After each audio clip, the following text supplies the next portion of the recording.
When Viking longships landed on the shores of Lindisfarne, a small island near the northeastern coast of England, the date was June 8, 793. On the island stood a monastery renowned throughout Europe for its extensive library and its monks. During the attack, the monks were killed, the library was destroyed, and the church's valuable treasures were looted. The Viking raids that would last for 300 years began on that very day. This event, which marked the beginning of the Viking Age, shaped the image of Vikings in people's minds as savage barbarians who had no respect for religion or learning. In the years following this first attack, the coasts of England and Europe increasingly found themselves under siege by the Vikings. But who were these Vikings? From the 8th to the 11th century, the Vikings, who became famous throughout the world, were seafaring peoples of the Scandinavian peninsula, consisting of what are today Sweden, Norway, Denmark, and Iceland. For centuries, Scandinavia had not lived in unity nor under a single flag. Instead, it was made up of small communities formed by rival tribes that constantly fought one another. Their origins are divided into two groups, Varangians and Normans. The Varangians, who were Swedish, spread eastward and by the 11th century had reached the Black Sea and even as far as Iran.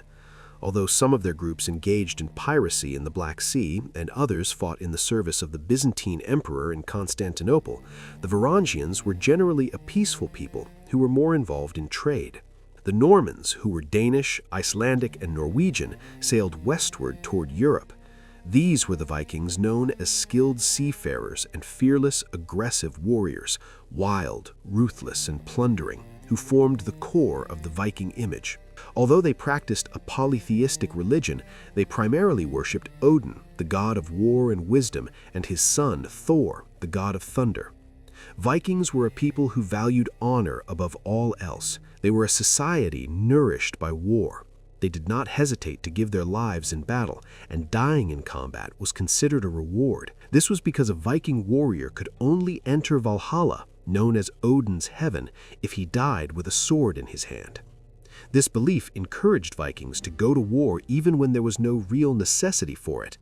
How a society that regarded death as a reward could fight so fearlessly is understood from this belief. Their lack of fear of death gave them a great advantage in battle and made them brave soldiers who could fight without hesitation until their last drop of blood. For this reason, the average life expectancy of a Viking man was only about 27 years. Viking funeral ceremonies also involved very different rituals. They placed their dead in a wooden boat filled with soil and burned it. As the boat burned, it disappeared from sight along with the funeral fire, because they believed the vessel would carry them to the afterlife. For this reason, valuable belongings and swords were placed beside the dead.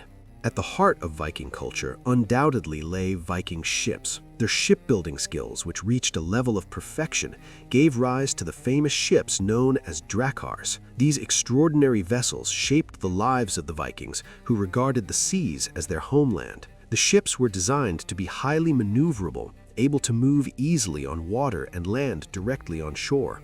Powered by sails and oars, they were extremely light and could travel even in shallow waters. Because of their lightness, Vikings could, when necessary, haul their ships over land from one river to another and continue their journey, an ingenious tactic. Unlike other armies, they could approach from the sea and rivers, allowing them to catch settlements unprepared and devastate them. Having turned the seas into their own playground, Vikings would gather their ships together during naval battles, tie them to one another, and create floating combat platforms on which they fought. These ships also enabled Vikings to undertake long journeys across the Atlantic Ocean and even reach the American continent nearly 500 years before Christopher Columbus. For navigation, they used their knowledge of astronomy. During the day, they followed the sun, and at night, the North Star. It is also known that even in cloudy weather, they used a mysterious sunstone which polarized light through transparent crystals to determine the sun's direction, allowing them not to lose their way during long ocean voyages.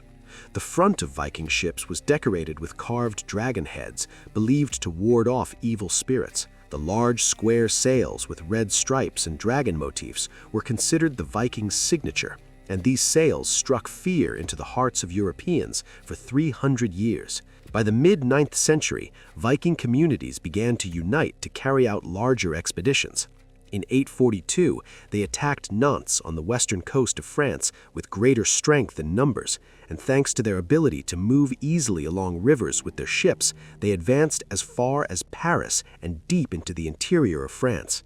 Beginning in 865, they captured 3 of the 4 Anglo-Saxon kingdoms and became the most powerful dynasty in England until the 11th century. Throughout history, many Viking kings and warriors became famous, the most well-known of which were Ragnar Lothbrok and his son Ivar the Boneless. Ragnar, regarded as the most legendary Viking warrior and leader, succeeded in becoming king of both Sweden and Norway. It is said that the Viking raids on Europe began with Ragnar. During these raids, many cities, especially in England and France, were plundered and great victories were achieved. Claiming to be descended from Odin, Ragnar left Europeans helpless in the face of his extraordinary intelligence. After emerging victorious from many battles until 856, Ragnar was captured in England by King Alla and killed by being thrown into a pit filled with snakes. One of Ragnar's 2 sons, Ivar, was called Ivar the Boneless due to a health condition related to his bones. His leg bones could break very easily. For this reason, he had a specially protected vehicle made in which he could be carried. He went to battles inside this vehicle and used only a bow and arrows. After his father's death, Ivar ascended the throne in 856. In 865, he attacked the city of York with hundreds of large ships to avenge his father. After the battle, it is said that he captured King Alla, who had killed Ragnar, and executed him in a horrific manner known as the Blood Eagle.